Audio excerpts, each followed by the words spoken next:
거의 그냥 그 약이나 뭐 병원이 거의 필요 없다시피 살거든요. 그러니까 그 성경대로 사는 게 굉장히 중요합니다. 그것은 제가 아주 율법주의가 돼가지고 막 옹졸하고 폐쇄적인 그런 소리가 아닙니다. 저는 참 자유해요. 제가 뭐 돼지고기도 한 점씩 할 수 있고요. 또 뭐 쇠고기도 물론 먹을 수 있습니다. 쇠고기는 또 성경이 권하죠. 쪽발이 갈라지고 대책임질 하니까. 어쨌든 레위기가 굉장히 중요합니다. 오늘 우리 생활에. 범사에, 저는 범사에 레위기대로 살면 복을 받는 게 확실해요. 그걸 우리가 예서는 무시했는데 예수님께서 뭐라고 했습니까? 내가 율법이나 선지자나 폐하러 온 줄 생각하지 말아라. 폐하러 온 것이 아니고 더 완전케 하려고 왔다. 율법의 1.1핵이 없어지는 것보다 천지가 없어지는 것이 더 쉬울 것이다. 또 너희의 의가 서기관과 바리새인만도 못해가지고 결단코 천국도 하지 못할 것이다. 예수님은 분명히 그렇게 강조했는데 이상한 신학자들이 이렇게 말을 만들어가지고 구약성경 쓸데없다. 그럼 신약 27권만 가지고 다니지. 무겁기도 무거운데 징그럽게 두꺼운데. 아닙니다. 66권이 다 필요해요. 특히 레위기는 우리가 잘 공부해가지고 율법을 법 있게 쓰면 율법은 선한 것이고 율법은 우리에게 유익하게 하는 거라. 그걸 구원의 조건으로 내걸지 마라 말이야. 그걸 가지고 사람을 정지하려고 하지 마세요. 누가 조금 아프면 너 봐라. 그 법을 이렇게 해가지고 천벌받았다. 그래 하지 마세요. 그건 아주 마귀 가는 짓입니다. 그건요. 어떤 율법을 가지고 막 사람을 정지하는 데 쓰면 안 돼요. 그것을 우리가 생활에 율법을 즐거워하면서 그 생활에 적용해 쓰면요. 여러분 시냇가에 심은 나무가 시절을 쫓아 열매를 맺은 같이 여러분이 참 그 복된 삶을 살게 된단 말입니다. 그게 신명기 28장 아닙니까? 그러니까 구약 공부는 여러분 완전히 싫어야 돼요. 완전히. 지금까지 어느 교회에서 무슨 신학을 어떻게 했던지 간에 다 잊어버렸어요. 다 잊어버리고 구약 공부는 완전히 새로워야 됩니다. 저와 함께. 그리고 신약 성경은 쉽고 구약 성경은 어렵다. 그렇게 말하는 것만 봐도 성경을 얼마나 안 읽었는가 하는 것을 스스로 나타내는 거라. 아닙니다. 거꾸로입니다.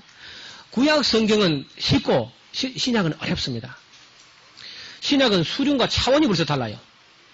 구약은 유대인들의 수준이 워낙 낮기 때문에 유치할 정도로 낮은 수준에 쓴 겁니다. 낮은 수준으로. 이걸 이제 학자들이 막 자꾸만 갖다 해석을 하고 해석을 하는 바람에 이게 어려워진 거라. 해석하지 말고 그냥 간단하게 읽으면요. 구약은 아주 단순한 책입니다. 그리고 연구를 이봐요. 성경 연구를 너무 하지 마세요. 우리 여기 목사님들이나 신학하는 분들 연구를 너무 하면요. 그 생각이 나요. 이상한 생각이 나고. 하나님 말씀은 원래 연구하는 게 아니고 하나님 말씀은요. 순종하는 겁니다. 순종하는 것. 이리 와요. 저를 보세요. 아브라함을 보고 하나님께서 아브라함아 네 본토 친척 아비 집을 떠나서 내가 네게 지시할 땅으로 가라 할 때 주여 연구해 보겠나이다. 그래봐요. 많이 연구해라. 많이 연구해. 그 부질없는 일입니다. 아니 예수님께서 베드로야 네 그물을 배 오른편에 던지라. 주여 연구해 보겠나이다. 연구는 뭘 연구해? 배 오른편에 그물을 던지라니까. 그 연구가 필요한 게 아니라 던져 순종해 보느냐 마느냐 그게 걸려있는 거예요. 여러분 칼 바르트라는 유명한 신학자가 하나님 말씀이 선포되면 위기란 위기. 말씀이 선포되는 그 순간이야말로 위기라 그래요. 그 말이 무슨 말이냐면은 위험이기도 하고 기회이기도 하다. 순종하는 사람에는 하나님 말씀이 선포된다는 것이 기회이기도 하지만은 불순종하는 건 그 자체가 심판이 있는 거역을 하니까. 순종이냐 거역이냐 그게 남아있는 것이지 연구는 무슨 얼어 죽을 연구입니까? 그런데 순종하기 싫기 때문에 자꾸 연구한다고 줘요. 아직 연구가 끝나지 않았나이다. 계속 연구 중입니다. 그런 사람 평생 연구하느라고 일평생 순종 못하고 끝날 겁니다. 그게 바로 바리새인의 신앙입니다. 자꾸 해석을 더하고 해석을 더하고 여기서 조금 저기 조금 자꾸 갖다 못해요. 나중에 그 율법이 미시나 계매나 탈무드 해가지고 막 여러 추록으로 불어난다고. 아니 레위기 한 권을 해석한 게 여러 추록을 불어나면 어쩌자는 겁니까? 그래가지고 그거는 완전히 금을 찾으려면요. 금만 놔두면 찾기 쉬울 텐데 금하고 건초더미를 갖다가 막 매출을 갖다 놔고 그 속에 금을 던져놔봐야 금을 못 찾게 만들지. 오늘 우리가 설교자들이 어떻게나 건초더미를 많이 갖다 섞어놨든지 금을 찾을 수 없습니다. 그냥 정금 같은 말씀을 은동안에 7번 연다는 금 같은 말씀을 그냥 놔둬 그냥 찾기 쉽게. 자꾸만 해석을 갖다 보태가지고 그 해석을 가지고 말씀을 덮어가지고 해석 때문에 성경이 안 보이게 만들어버린다. 그리고 성경을 해석한 책이 성경보다 더 어렵게 만들어가지고 사람을 헷갈리게 만들어가지고 전부 헷갈린 누수가 돼가지고 이게 큰 폐단이라.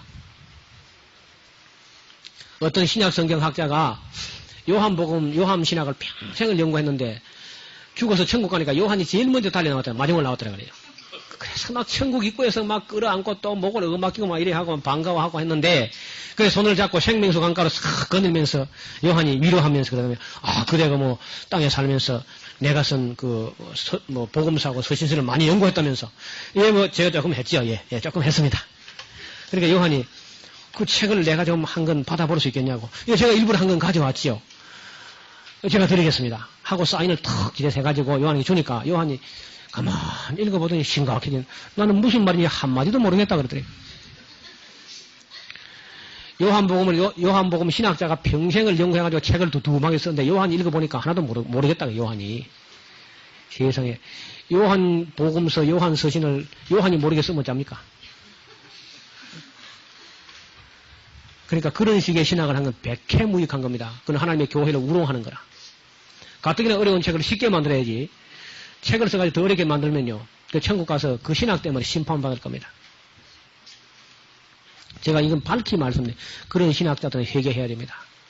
그래서 어떻게든지 하나님 말씀을 쉽게 행동할 수 있도록 순종할 수 있도록 쉽게. 우리 한국 교회에서 설교가 쉬운 교회는 반드시 부흥합니다. 그렇죠? 큰 교회는 왜 부흥하느냐? 설교가 쉬워서 이렇게 부흥하는 거예요. 작은 교회는 왜 부흥하지 못하느냐? 설교가 어려워서 부흥이 안 돼요. 어떤 장로님들 모임에서 혹은 집사님들 모임에서 하는 말이 제일 많이 하는 말이 무슨 말이냐? 우리 목사님 설교는 무슨 말인지 하나도 못 알아듣겠어. 그게 제일 많이 하는 말이라. 그리고 교회가 부흥이 안 되죠. 그래서 적어도 어느 정도 설교를 해야 되냐? 초등학교 5, 6학년 이상이면 다 알아들을 수 있는 그런 설교를 해야 돼요. 여러분 예수님께 보리떡을 갖다 바친 소년 보세요. 3일 동안 있었거든 거기 애가. 보리떡 먹는 것도 잊어버리고 얼마나 이야기 재미있었던지. 예수님 이야기에 심취해가지고 보리떡 먹는 걸 다 잊어버리고 앉아있었는 거라. 3일 동안이나. 그러니까 그게 예수님 설교가 다 알아들리니까. 공교에 너는 새를 보라는데 뭐 그건 누가 못 알아듣습니까? 들에 백합화를 보라 그러는데 뭐 그건 누가 못 알아들어요. 근데 그것만 보면 될 텐데 우리는 또 백합화란 뭐냐? 백합은 순결을 말한다. 백합은 뿌리가 쪼가리가 자꾸 난다. 그냥 계속 백합하다고만 예수님 온데 간 데가 없고. 공주에 나는 새는 뭐냐? 새는 막입니다. 새가 와 막입니까? 새는 새지. 새를 막이라 한 데가 하나 있거든, 한 군데가. 씨 뿌리는 비유에서 새가 길에 떨어진 그 씨앗을 죽어 먹었다. 그때 한번 예수님 그 마귀로 비유했는데, 그다음부터 새만 나오면 마귀라 그래, 그냥. 그런 식으로 하는 것을 영해라 그러면서 막 자꾸 해석을 갖다 보태면요. 성경 벨입니다, 완전히요. 그렇게 하면 안 돼요. 그러니까 성경을 쉽게, 예수님께서 본래 무슨 말씀을 하시려고 하는가, 그걸 아주 간명하게 알아듣기 쉽게, 능률적으로, 그렇게 가르치고 해야 돼요. 여러분, 여기 오신 분들은 장차 교회 학교에서든지 구역에서든지 전부 설교 안 할 사람 아무도 없어요. 다 설교하실 분들이라. 그렇죠? 왜 맞다 안 합니까? 거의 다 설교하실 분은 아니니까 교회 학교에서나 가정에서나 아니면은 구역에서 다 설교하실 분들이거든요. 그러니까 일단 성경을 잘 배워요. 성경을 잘 모르고 자꾸 책을 가지고 하는데 그 책이 보통 문제가 아닙니다. 여기가 책들이 하나님 말씀을 더 혼잡하게, 사도 바울이 제일 경계한 말씀이 우리는 수다한 사람들과 같이 하나님 말씀을 혼잡하게 하지 아니한다. 하나님 말씀은 혼잡하게 하지 마시고 쉽게 보이게 해야 돼요. 그런데 이제 창세기도 이제 우리가 쉽게 보이게 제가 설명할 겁니다. 어렵게 하지 않고요.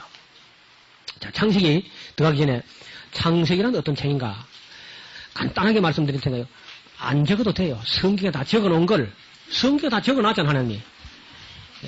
듣는 걸 잘 들어요. 필기하는 데서 믿음이 나는 것이 아니고 믿음이 듣는 데서 나는 거라. 창세기는요. 1장부터 11장까지 한 파트고 12장부터 50장까지가 한 파트입니다. 그 두 파트로 크게 나눠요. 그래서 1장부터 11장까지는 크게 네 가지 사건이 나와요. 한번 따라합시다. 창조, 타락, 홍수 심판, 인구 분산. 창세기 1장에서 11장까지는 바로 이 네 가지의 신학적 이야기가 나옵니다. 그렇죠? 그래요, 안 그래요? 그런지 안 그런지 여러분 말도 해야지. 나 혼자만 떠들면요. 여러분 자는지 깨는지 알 수가 있습니까? 다시, 첫째는, 둘째는, 셋째는, 넷째는, 예. 창세기 1장에서 11장은 딴소리 하면 안 됩니다. 이걸 이야기해야 돼, 이걸. 응? 이걸 가르치고 이걸 이야기해야지. 다른 거 이야기를 가지고 주제를 삼으면 안 되고 이게 가장 중요한 겁니다. 창조. 그 다음에 12장부터 50장까지는 한 4사람 혹은 5사람의 전기가 나옵니다. 창세기 12장부터 50장까지. 첫째는 아브라함이 나옵니다. 그렇죠? 그 다음에는 뭐 아시는 말씀 하시나 마시나지. 그 다음에는 야곱. 그 다음에는 요셉. 그 다음에 한 사람 꼭 빠뜨리면 안 될 뿐인데 유다입니다. 유다. 여후다. 유다. 38장에 유다 이야기가 나와요. 그 유다 이야기하고 요셉 이야기가 구약 성경 이야기가 돼요. 나중에. 유다는 나중에 남쪽 유다가 되고 요셉은 나중에 북왕국 이스라엘이 되거든요. 이게. 그래서 유다 이야기, 요셉 이야기가 창세기부터 이렇게 그 두 여자의 치마폭에서부터 갈라져 나오는 겁니다. 레아 소생과 라헬 소생. 이해가 됩니까? 창세기는 그런 짤로 되어 있습니다. 자, 두 파트는 첫째는 1장부터 11장, 또 12장부터 50장. 앞에는 첫째 큰 사건, 창조. 둘째는 타락. 셋째는 타락을 했으니까 홍수 심판 따라오는 거지 뭐. 그리고 그 뒤에 이제 노아의 8명의 자손들이 퍼져가지고 나중에 바벨탑을 쌓다가 인구가 세상으로 분산되었다. 이런 이야기가 창세기입니다. 그러니까 여러분 창세기 한 권을 이해하는데 막 굉장한 책을 쓸 필요가 없고요. 일단 간단하게 외울 수 있죠. 외우는 게 아니고 알아지잖아요. 그렇죠. 환히 보이지 않습니까? 그래 66권을 전부 다 그런 식으로 간단하게 그렇게 보면 돼요. 아주 쉽게. 그런 안목을 가지고 이제 쭉 보면은 주제가 딱 나오거든, 주제가. 이거는 지금 창조라는 주제를 지금 다루고 있다. 이건 타락 장면을 창세기 3장부터 다루고 있다. 그 다음에 이거는 홍수 심판 문제를 다루고 있다. 이거는 인구가 분산된 사건을 다루고 있다. 이렇게 주제를 딱 큰 흐름을 타고 가면은 큰 주제를 놓치지 않고 큰 줄기를 잘 잡아요. 신앙의 큰 줄기를. 그걸 다 가닥을 잡아놓고 그 다음에 이제 차근차근 집에서 개별적으로 창조라는 주제도 조금 더 세밀하게, 타락도 좀 더 세밀하게 이렇게 이제 공부를 해 들어가면 됩니다. 이제 그래 하면은 외골수로 빠지거나 한쪽으로 치우치거나 이당이 되거나 하지 않아요. 건전하게 큰 흐름을 타고 가게 되면은 신앙이 아주 건전하고 균형 잡힌 그런 신앙이 되는 겁니다. 어떤 분들은 그저 조그마한 걸 하나 가지고 막 그것만 이래 확대해서 나머지는 그냥 하나도 알지 못하고 그렇게 확대하게 되면 그거 바로 기형이 됩니다. 기형. 저를 보세요. 우리 몸에서 제일 많이 쓰는 우리 몸에 도구가 있으면 우리 혀와 손가락, 그렇죠? 특히 그 듣는 손, 오른손이나 왼손 제일 많이 쓰는 손에 세 손가락 이런 거겠죠. 그렇죠? 근데 암만 이 손가락이 참 중요하니까 이게 최고지. 그러나 이 손가락이 만약에 이것만 지나치게 키워가지고 이것만 야곱방면을 해봐요. 그게 병신이 되어버려요, 완전히. 그렇잖아요? 기형이 되면 기형이. 그래서 균형 잡히게 전체적으로 머리끝부터 발까지 전체적으로 성경을 고루고루 큰 흐름을 따라서 큰 주제를 놓치지 않고 그렇게 건전하게 왔다 갔다 몇 번 하고 나면은 외골수로 치우치는 그런 신앙이 아니고 매우 건전한 신앙을 갖게 될 겁니다. 창세기. 자, 이제 일단 창세기를 펴서요. 맨 먼저 우리가 다루는 주제는 창조라는 말씀인데요. 여러분, 이 창조라는 것은 우리 기독교만 가지고 있는 참으로 참 자랑할 만한 그런 교리입니다. 이 창조라는 개념이, 창조라는 이 주제가 만물의 기원, 인간의 기원, 모든 것의 기원이 다 나와요.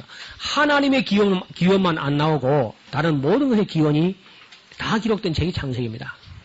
그게 이게 얼마나 중요합니까? 만약에 저보고 66권 중에 딱 한 권만 가지고 갈 수 있는 권리가 있다 하면 저는 뭐 물어보지 않고 창세기 가져갑니다.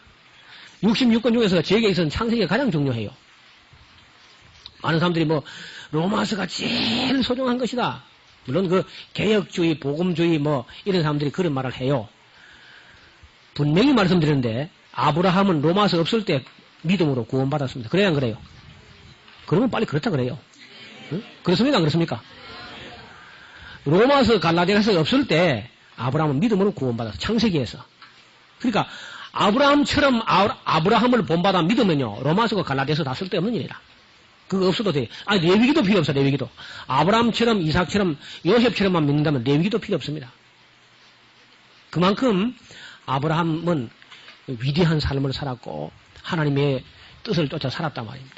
그러니까 그런 의미에서 창세기가 굉장히 중요하고 또 로마서나 갈라디아서가 주장하는 그 믿음이 어느 누구를 모델로 하고 있냐면 바로 아브라함을 모델로 하고 있습니다. 아브라함처럼 믿음으로 의롭게 함을 받는다. 아브라함이 그게 이제 원형이고 모델이란 말이에요. 믿음으로 의롭다함을 받는 사람의 원형이 된단 말이에요. 그러니까 아브라함처럼 믿어버리면 뭐 로마서가 필요 없어져 버리죠.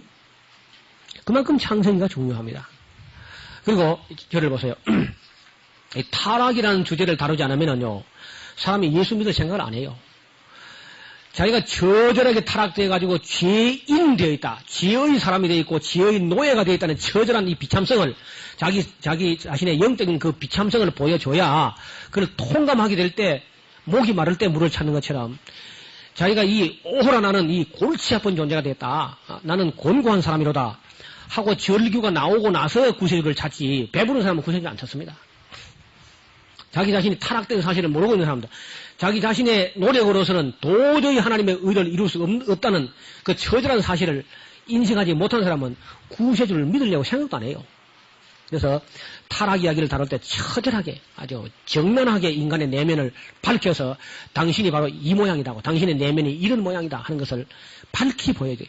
그 밝히 보여 인간의 내면을 확 뒤집어 놓은 것이 로마서 1장입니다. 로마서 1장. 구약 성경 전체에 드러나와 있는 모든 인간의 악을 로마서 1장에다가 18절 이후에다 싹 바울이 다 나열해놨어요. 그러니까 이걸 구약을 바로 알았을 때만 로마서가 이해된 것이지 구약을 전혀 모르는 사람들이 로마서 그거는 얼토당토하는 얘기입니다. 구약을 잘 읽어봐야만 이제 비로소 로마서 1장이 이게 바로 타락한 인간의 죄성을 내면 세계를 그냥 파헤친 거구나 하고 보여주거든요. 타락 이야기를 진지하게 할 필요가 있습니다. 그 다음에 홍수 심판, 하나님은 반드시 심판합니다. 다만 물로서는 내가 심판하지 않겠다. 물로서는 다시 심판하지 않겠다. 이렇게 한 거죠. 그러나 베드로의 이야기를 들어보면 물로서는 심판하지 않지만은 그때 물로서 세상을 심판하신 하나님께서 이 모든 날 마지막에 불로서 심판하기 위해서 준비하고 있다. 이게 마지막 심판, 불 심판이 될 것이다. 그렇게 기록하고 있습니다. 물 심판도 겁나지만은 불 심판도 겁나는 거예요. 그래서 하나님은 심판하신 하나님이다. 홍수 심판인 그걸 두고 말하는 거죠. 절대로 죄는 그냥 넘어가지 않습니다. 그래서 홍수 심판, 그 다음에 이제 인구가 분산된 이 인구 분산을 통해서 세계 모든 민족의 기원, 나라의 기원을 우리가 찾을 수 있습니다. 그래서 어떤 역사가는 말하기를 모든 역사가들은 반드시 창세기 10장으로 돌아가야 된다. 그런 얘기를 합니다. 모든 역사가, 정직한 역사가는 창세기 10장, 11장으로 돌아가서 역사를 해야 된다. 창세기 10장, 11장으로 돌아가지 않은 역사는 다 거짓말쟁이다. 그런 말을 해요. 그만큼 그 역사를 공부할 때 반드시 돌아가서 챙겨봐야 될 부분이 창세기 10장, 11장입니다. 그 다음에 이제 그 역사 중에서 그 많이 분산된 민족 중에서 모든 민족을 다 다룰 수는 없고 특별한 민족 하나를 다루는데 그것이 바로 아브라함의 후손들입니다. 아브라함의 후손들. 그리고 이제 아브라함의 자손 중에서도 그 이스마엘 자손이 있고 그 다음에 그 후처 그두라의 후손들인데 그건 다 다룰 수는 없고 아브라함의 자손 중에서도 이삭의 자손만도 다룹니다. 이삭의 자손 중에서도 그걸 다 다룰 수는 없고 이삭의 자손 중에서 그 야곱과 에서가 있죠. 근데 에서 이야기는 다 할 수 없고 또 야곱 이야기를 다뤄요. 야곱 이야기 이후는요. 12지파 중에 한 지파만 이야기하지 않고 대개 두 지파를 중심으로 얘기해요. 유다 지파와 요셉 지파 이걸 중심으로 이야기를 전개합니다. 그러니까 이야기의 윤곽이나 그 한계도 빨리 파악을 해야 돼요. 나머지는 그걸 다 하려면 성경이 너무 두꺼워서 안 되죠. 그래서 역사의 모델이 될 만한 그런 이스라엘 민족의 역사 그것만 쭉 해서 이제 간추리는 그게 구약의 역사가 되겠습니다. 창세기를 먼저 읽어보겠습니다. 창세기 1장.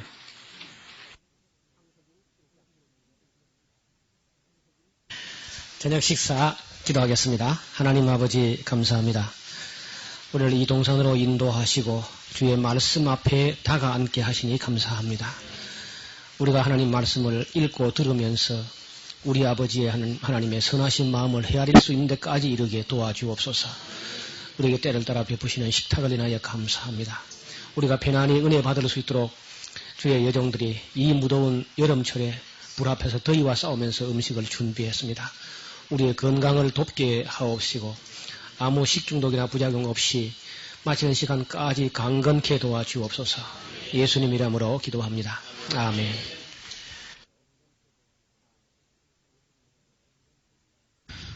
네, 요셉 총리가 결국 110세에 죽어서 애굽에서 입관했다 그러죠.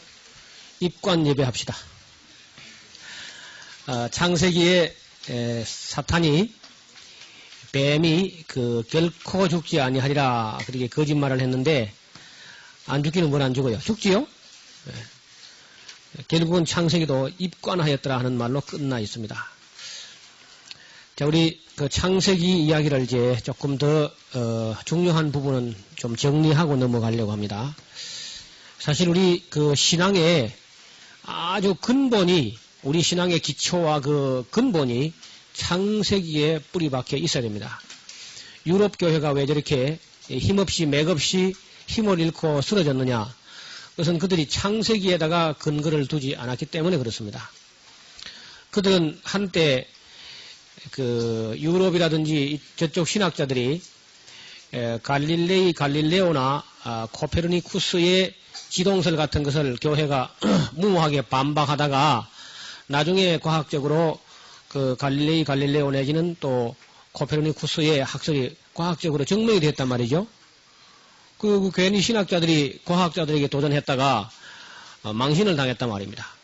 그런 일이 있은 후에 유럽의 신학자들은 과학자들이 뭐라고 말하면 그만 아예 그만 있자. 괜히 또 창피당할라 하고 과학자가 말하면 그저 신학자들이 입도 뻥긋하지 못한 채 그냥 가만히 있어버렸어요.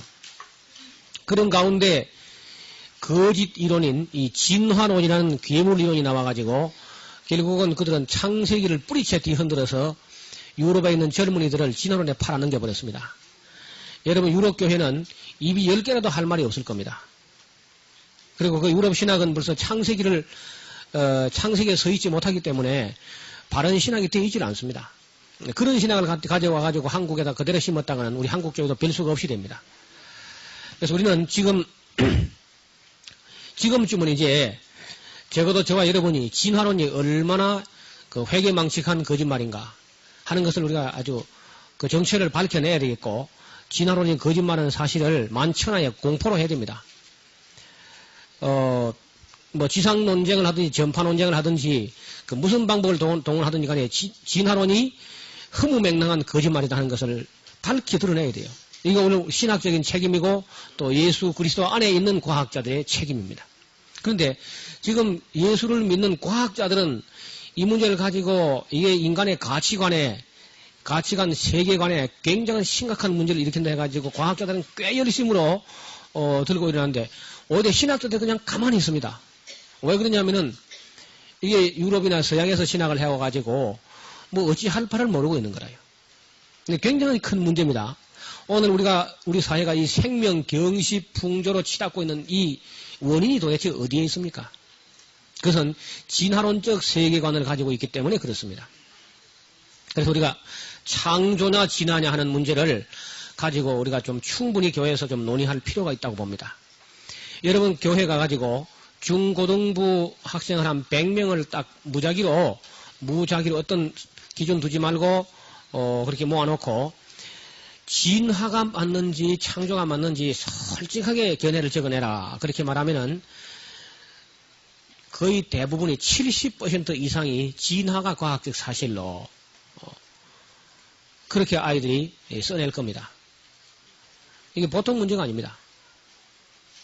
그래서 저는 지난 한 15년 이상을 진화론이 얼마나 회계망측한 허무맹랑한 거짓말인가 그 부분에 대해서 아주 관심을 가지고 자료를 모으고 나름대로 분석하고 연구해봤는데 진화론은 90% 거짓말이 아니고 100% 거짓말입니다. 아주 순수한 거짓말이야. 완전한 거짓말입니다. 진화 이론이라는 그 근거가 어디 있냐 하면은 우연입니다. 우연. 진화가 희망을 걸고 있는 것은 우연밖에 없어요. 원인 자체를 인정하지 않는 겁니다. 하다못해 철학적으로 규명해 들어가도 제1원인이 있어야 되는 걸로 됩니다. 그렇죠? 철학적으로, 논리적으로. 그런데 그 제1원인마저도 부인하고 그냥 우연히 모든 것이 만들어졌다. 우주고 만물이고 생명이고 인간이고 모든 것은 다 우연히 생긴 거다. 이렇게 우연을 그저 하나님처럼 믿습니다. 그래서 제가 이 우연 속에서 이런 질서 세계가 이루어질 수 있다는 것은 결국 확률밖에 기대할 근거가 없어요. 확률. 그 확률을 가지고 우리가 한번 잠깐만 이야기를 해봅시다. 만약에 원숭이를 우리가 컴퓨터 앞에 그렇게 딱 갖다 앉혀놓고 그 원숭이에게 원숭이 그렇게 타이핑을 하도록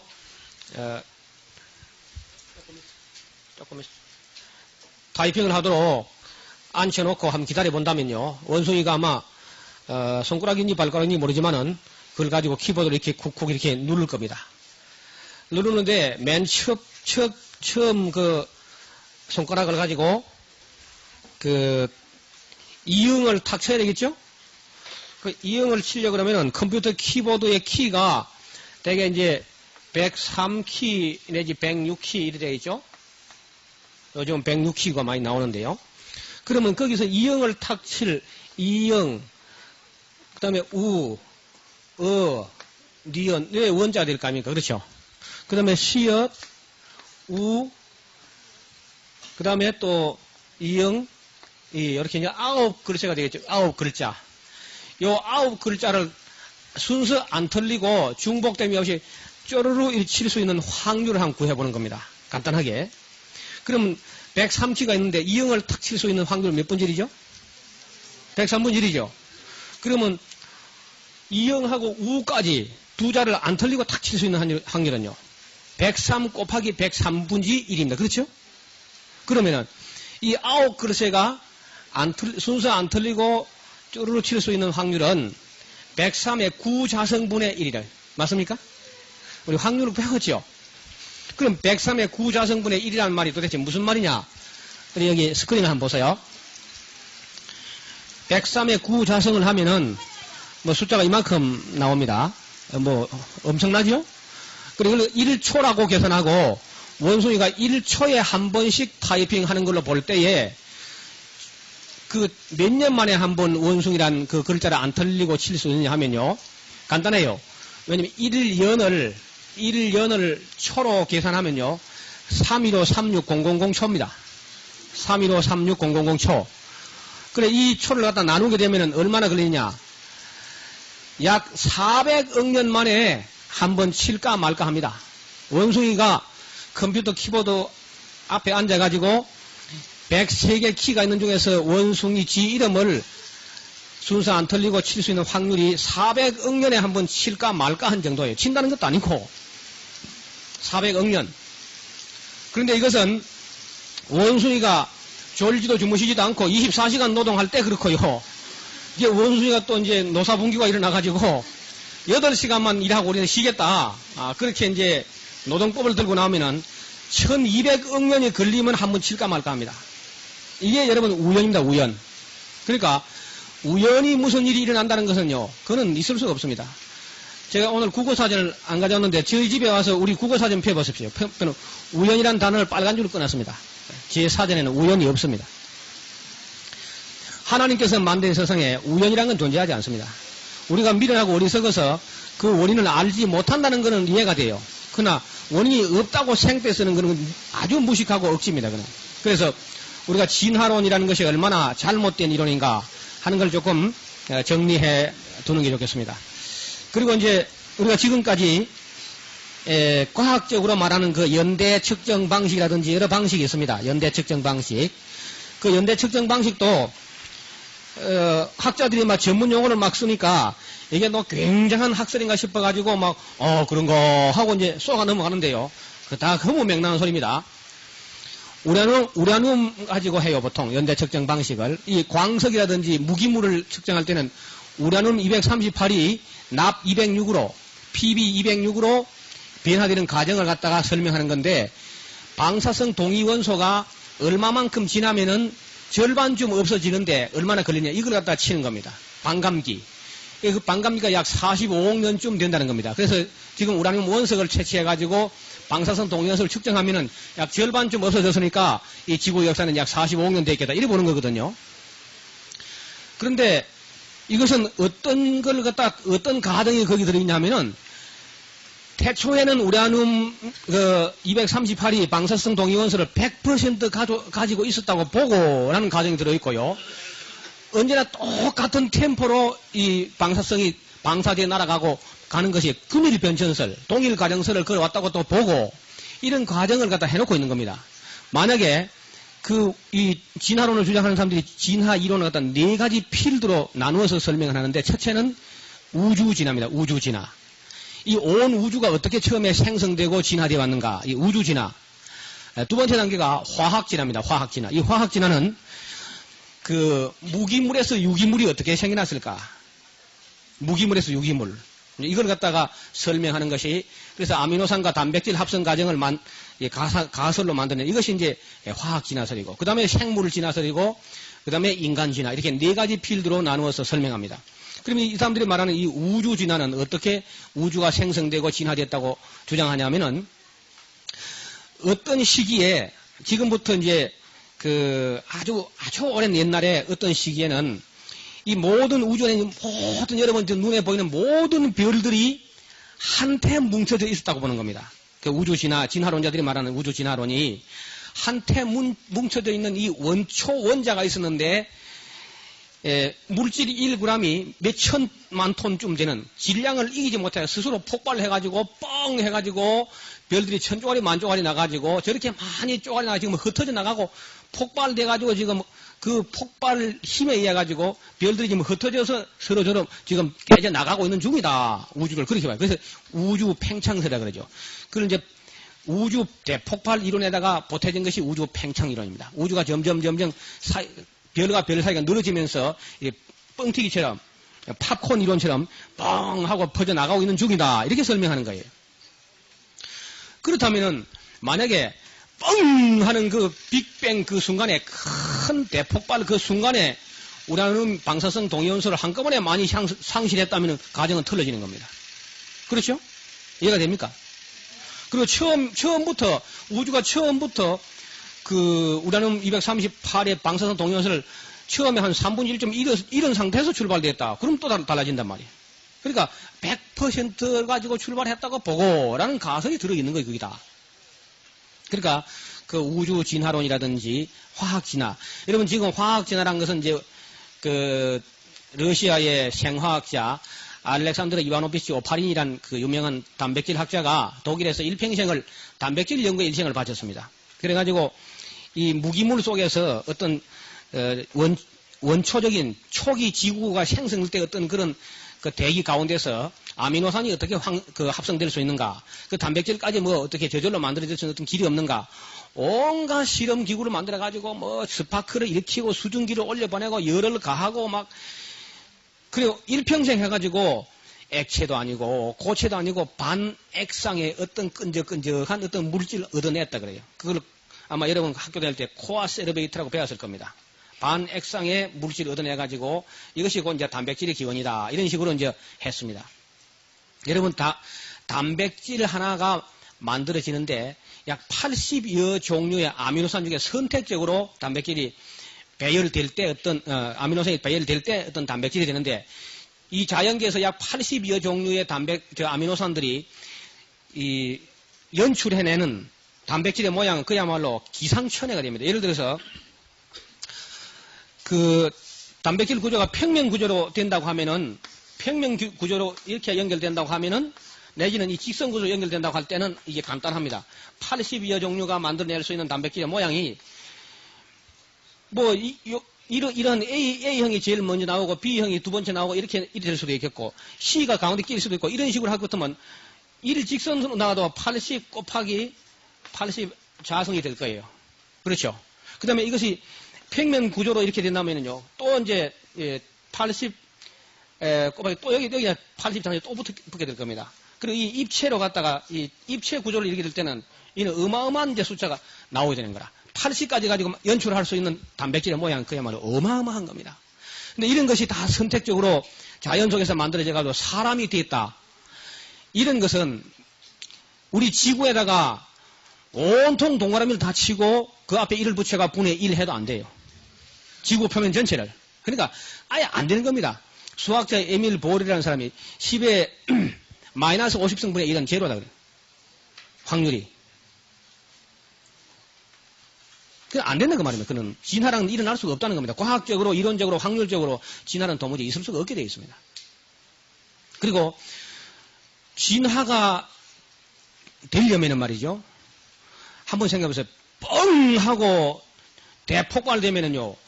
질서가 있던 것이 무질서로 가지 폭발을 통해서 무질서가 질서로 갈 리가 있습니까?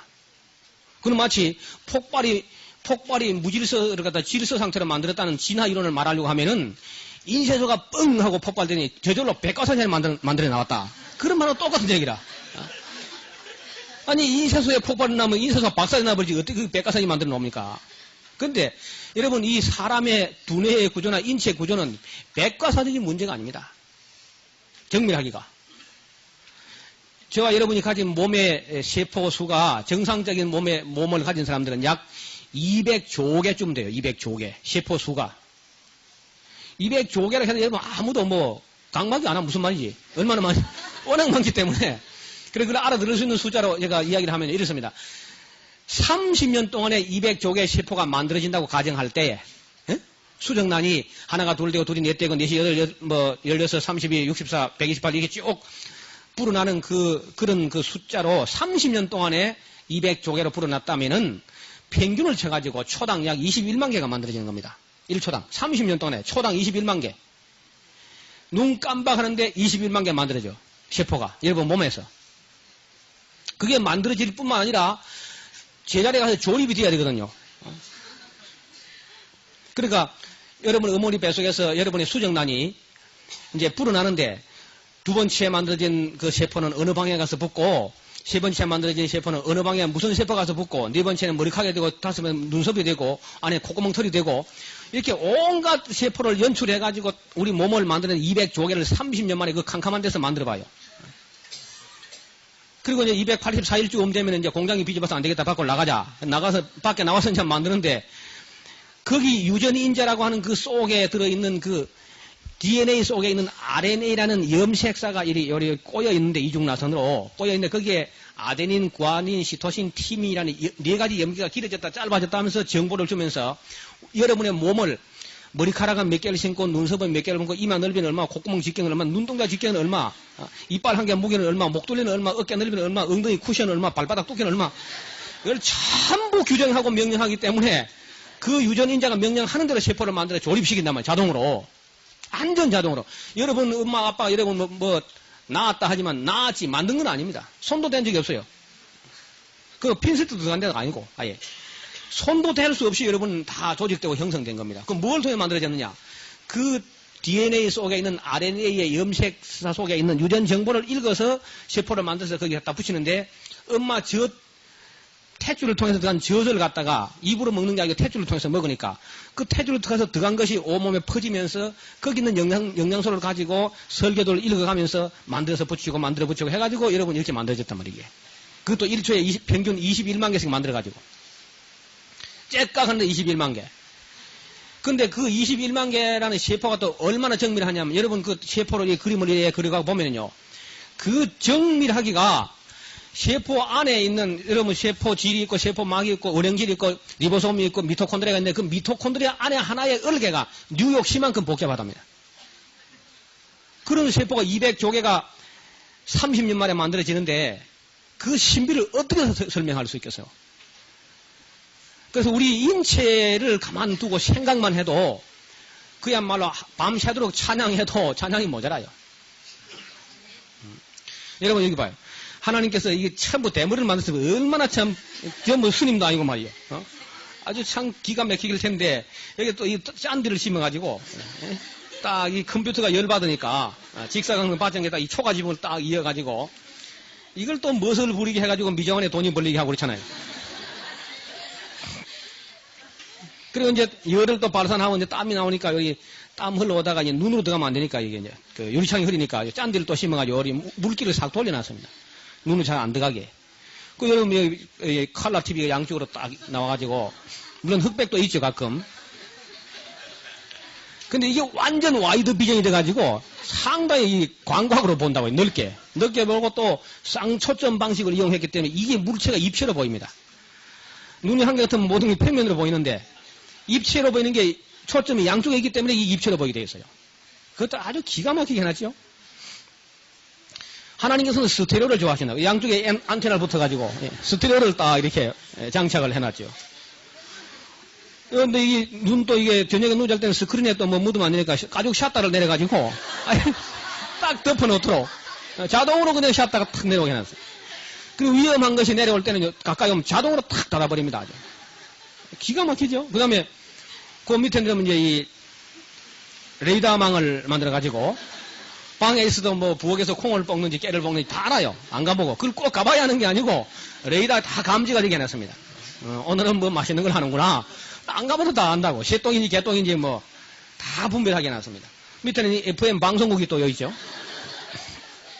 아, 이거 얼마나 기가 막힌지 몰라요. 또 안에 가면 가사까지 흘러나오는 악기가 또 들어있죠. 여러분 그 파바로티라든지 플라시도 도밍고 봐요. 이거 하나가 다 먹고 살잖아요. 이거. 이것만 잘해도 이것만 잘 써도 충분히 먹고 산다고요. 뭐 이걸 잘 쓰면 뭐 이 안에서 뭐 컴퓨터도 나오고 뭐 디스커버리나 챌린지나 안 나오는 게 없죠. 이 안에서. 여러분 이것만 잘 써봐요. 이 머리만.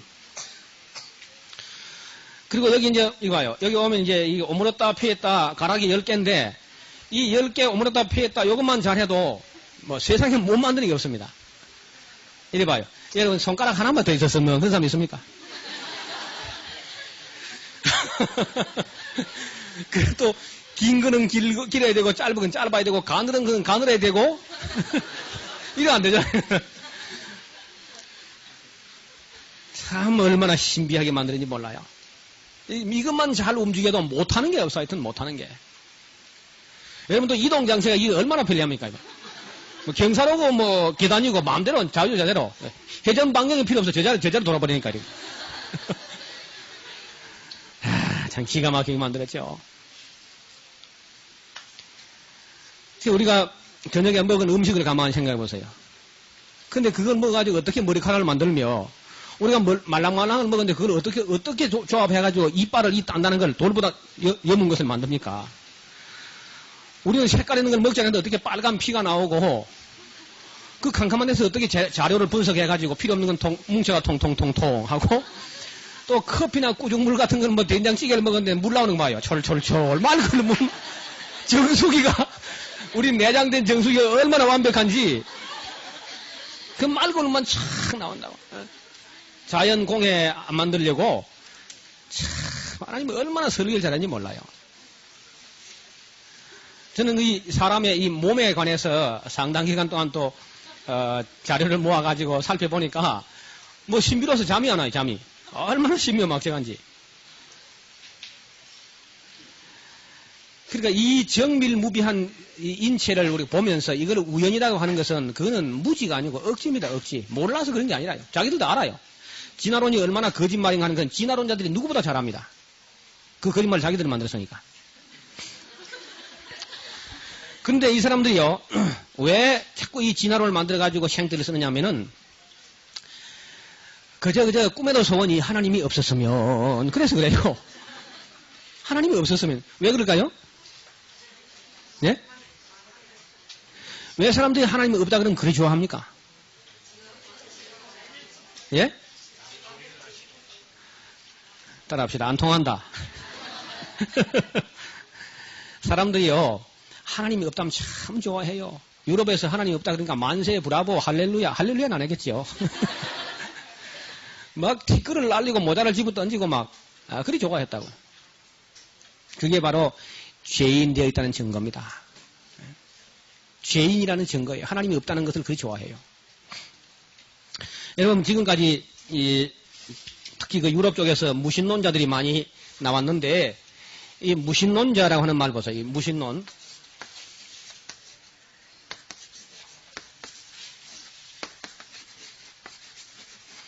이 무신론이란 말이 신이 없다는 것을 증명한 논문이 나온 게 아닙니다. 하나님이 없다는 것을 증명한 논문을 써가지고 무신론자가 된 게 아니고 다만 그저 하나님이 없었으면 하는 것뿐이라. 그래서 저는 이 무신론자라 하지 않고 무신원자,